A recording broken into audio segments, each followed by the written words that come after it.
Want real freedom? Move to Somalia, they say, right? How many times have you heard that said, you know, during your many encounters with these collectivists and, you know, nationalists, big government lovers, right? What strikes me when you hear that, what strikes me right off the bat now, I was confused and confounded for the most part when I first started hearing. I was like, why would I move to a whole different country just because I want freedom? Shouldn't we all want real freedom? But then, of course, fast forward, many times later, hearing that same thing, and then, like I say, thinking about it constantly and putting two and two together and assessing the whole narrative is like, wait a minute. Okay. As you can see, we're people like myself that actually genuinely embrace, understand, and accept real freedom, true fundamental freedoms, where we don't want to use theft, force, or coercion. We don't need our mommy or daddy, right? We're full-grown adults, and we don't need authoritarian mommy or authoritarian daddy to help us navigate through life or to dictate and control every aspect of our life. But the people that say, well, if you don't like the way things are here in Canada, or, you've heard the same thing for people in the US or the UK or some of these other countries, it's like, well, wait a minute. Why, since, as we all know, well, apparently it seems to be anyways, that the ones that are speaking out wanting the real freedom, why would you expect us to move to a country in Africa, which, that's another thing, just because there isn't, and I haven't even checked recently, just because a certain governmental entity collapses, that's happened many times. Ukraine, lots of countries, when you're going through like civil war or any kind of conflict or anything, yes, the central planners or government, it's always, usually I should say,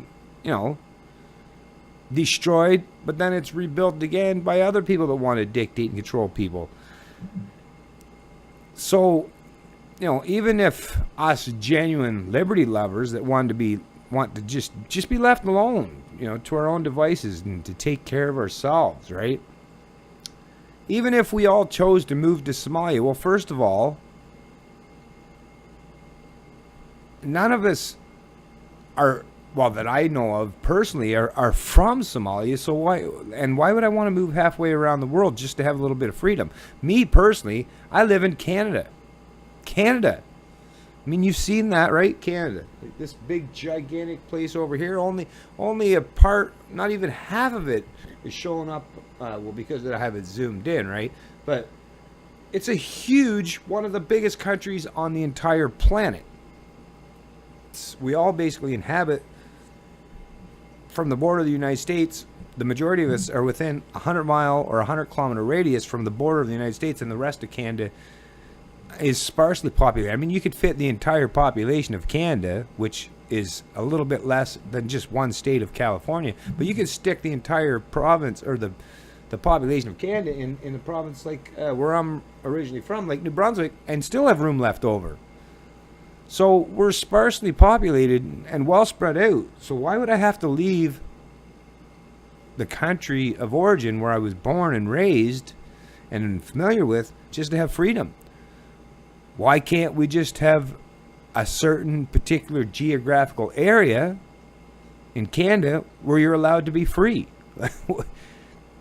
Yeah, I'm going to try to keep this point by point. I wrote these things down. Yeah, Canada's huge. Is there really no room for people like me who want real freedom and don't need government to live and prosper, right? Like I said, why would I have to leave my country? Why are we not allowed? I mean, that that base premise right there allowed, right? I mean, if we're all, it's basically like admitting to be slaves, right? To be serfs. But why are we not allowed to have one small section of this country set aside for people like myself? I mean, everyone says, oh, well, you guys, they insult and deride what a libertarian type of setting, how that would play out. But it's like, well, what better way to prove, if you want to prove us wrong and prove your assumptions correct, give us the opportunity to have some zone, some particular geographical area in our country where we can congregate to and do our thing. I mean, the proof would be right there. Then there would be no pretense, right? There wouldn't have to be any of this subjective opinions, right, of whether it would be good or bad. You would have a real world experience, real world data, and evidence to show whether it would work out properly or not. But that's the thing. That's the people that's the biggest factor that central planners, control freaks, sociopaths, they understand, but they don't want the rest of people to understand, is as if the productive people, the ones that don't need government to exist to sustain themselves, if we left the plantation per se, right, how long would it be for the plantation succumb to just being a complete and utter disaster, right? If you don't have the producers, the labor, the people that work hard, the innovators, the creators, if you don't have them as the basis for the foundation of your economic system, then yeah, they know it would fail fairly quickly, just like a lot of the other countries around the world that don't accept and embrace people such like myself. Those countries are the biggest failures on the planet. You see it. The evidence is there. It's profound. Yeah, for people in Canada or the collectivists in a lot of these countries, what I was trying to add into it is, instead of asking us to move, since you love collectivism, forced subjugation, and slavery so much, right? Then instead of asking us to move, I can point out to you right now, okay, there's a lot of people that talk about the Scandinavian countries, that they have such great models of democracy, right? Majority or mob rule. Well, if you love and enjoy the things that the premises or the principles espoused in that country, or the base philosophy, then there they are. Look, they're all right here. Why don't you move there? You already have somewhere that you can go that is exactly what you love to promote and espouse on the continual basis. So there it is. There it exists. Those of you, if you don't like that particular form of socialism, or maybe they won't accept and embrace you coming into them because they are more of a close-knit society, well, maybe try down, well, there's Venezuela. Yeah, there's Venezuela. But look, a lot of these countries in South America, they like their communism and socialism as well. You wouldn't even have to go that far. It's a lot closer. Once again, you're in a nice warm climate. Instead of asking us to move, there's a place for you collectivists. Why don't you congregate to, if you love your socialism so much, why go quasi-socialism in Canada when you can have full-on socialism in places like that? Yeah, you know why, right? What's the other one? Oh, yeah. Or if you like your third way, but maybe Canada doesn't quite have enough socialism for you, well, France, places like that, they love their socialism too.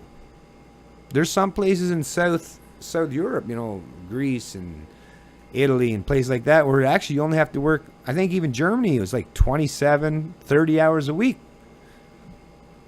Go for it. Now, they are smaller countries. They might not want to take you in. But like I said, going back to my original statement regarding the country of Canada, look at the size of it. even compared to all of Europe. Look at Canada, right? Huge. Absolutely no excuse, no reason whatsoever why we can't coexist and cohabitate, at least in this particular continent, without having to interfere or impede on each other. You like your communism? You like your socialism? Good. Go for it. Have at it. Live and let live. That's our motto. Why do the collectivists hate to do the same, to reciprocate? Why do they hate to live and let live? That's the biggest difference. That's the starkest difference between people like myself and the collectivist minions. They don't like to live and let live, which is why government regulation and laws continue to increase on a substantial and rampant rate continuously. They don't like to live and let live. They like to centrally plan, manipulate, micromanage every person's life, every aspect of every person's life. We just want to live and let live. Give us some place, some area. I'm even willing to move. I think we would all even be willing to move if it meant we could have genuine freedom. We already live in a country that, at least the premise of it, is based on freedom, right? So extend that out further. I mean, it would be a great experiment to give people. I mean, they want to do this thing in Ontario and some other provinces where you have guaranteed income. They want to practice and pay for and fund full-on collectivism / socialism, right? Well, people like myself, we're not asking anyone to fund anything. You don't have to even spend one dime. Just give us some portion of the country where we can congregate and take care of ourselves and see how that works out. Then you don't even have to worry about us interfering or impeding in your collectivism or your socialism or your communism. Then you can say, aha, we don't have to fucking, with your health care or whatever other bullshit is, you can say, well, hi, you guys don't get to enjoy the benefits of all this. That's great. People like myself would be more than willing to accept and embrace that. I'd accept the role and responsibility of taking care of myself or the people that would live in that particular geographical landmass. We would all understand that, yes, we would still have to have doctors, da-da-da-da. It just wouldn't be done with the use of force, coercion, or some central planning mystical entity at the core of our, whatever you want to call it, society, community, or whatever you want to call it, right? Evidence, people. Evidence. I mean, that's science or anything. If there's going to be any proof one way or the other, you need evidence. You need real-world evidence to see how that would play out in practical terms, not just theorized, in practical terms. Even just one province would have enough land to set aside to at least try one small experiment. Like I say, this experiment in full-on collective socialism, they're trying it, and they're plundering my wealth, my productive capacity, my labor to pay for it.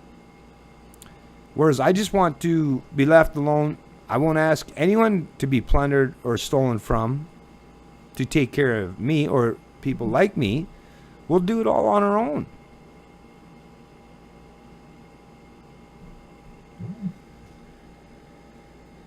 That's the and the last part that I'm not going to make too much into this video.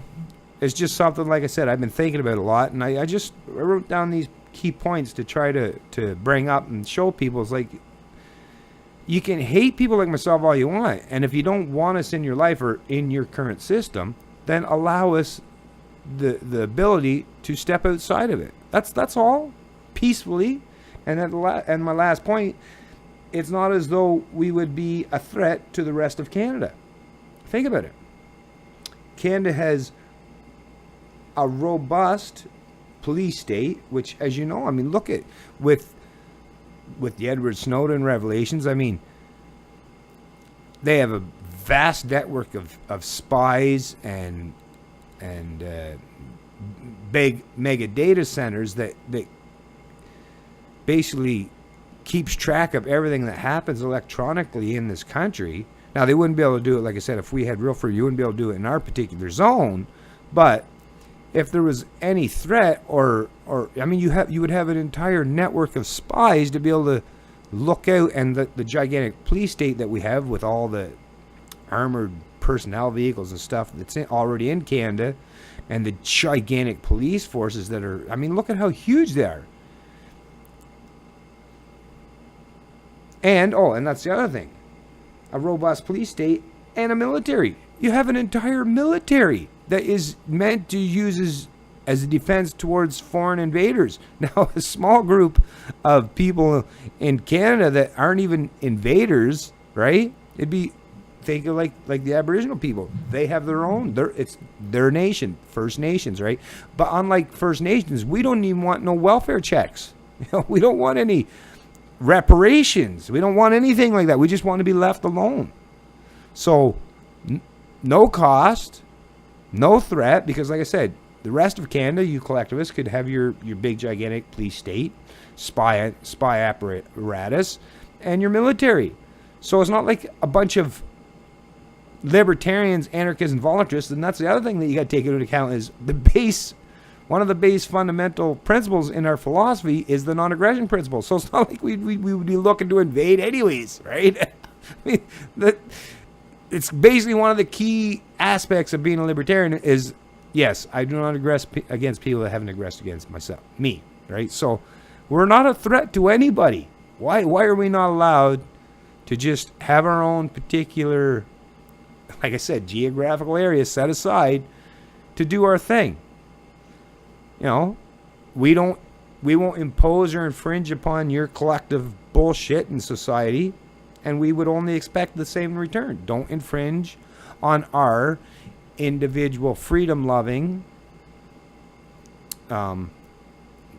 non-aggressive, non-mystical way of living. Just like, I mean, another aspect are the Amish, right? They don't, I mean, now they do because they're not their own nation per se, but they basically are quasi a nation within a nation. In their own communities, they set their own rules. And external forces and entities like the federal or state governments don't really interfere with that, right? That's all we're asking. That's all we're asking. Give us the opportunity to live freely outside of this nasty and vile and vicious collectivized system of forced subjugation, oppression, and slavery. That's all we want. There's absolutely, I hope that people will, when they watch this video and the status, if you share the video, share it to your status friends or family members or co-workers or neighbors and ask them. Let them see this video, or even if you don't ask themselves, let them see this video. Let them run that scenario through their own mind. Share it with politicians, right? The police, wouldn't they want, if we're such troublemakers, I guess, the way they act about it, the way they go on about us, is let us do our thing. We're out of your hair, right? Is that not only proper? I mean, if there's true freedom, shouldn't we be free to live how we see fit and not have to accept and embrace collectivism for subjugation? We won't take any of your health care or all your freebies that you pretend. That's the other thing too, though. They're not even free. We already pay for all those things. Bureaucrats that implement them are just the parasites that suck up the largest portions or a substantial portion of that. So those of us, libertarians, or voluntarists and anarchists, we would have all those things, except we wouldn't have a gigantic bureaucracy that would be sponging off and taking substantial portions of that wealth. So we actually believe we would be doing a whole lot better. Give us the opportunity to prove our point. Then there'll be no more pretense, no more, or at least we would have some evidence. At least if you're arguing, debating amongst each other, collectivists or people that promote real freedom, there would be some evidence to offer from one side or the other, instead of speculation and presumption of, it might be that freedom would cause chaos or this or that. We would have real world evidence to prove one way or the other how well that would work out. Makes sense to me. Should make sense to anyone that uses common sense, logic, and reason. It's Canadian Libertarian. I love liberty.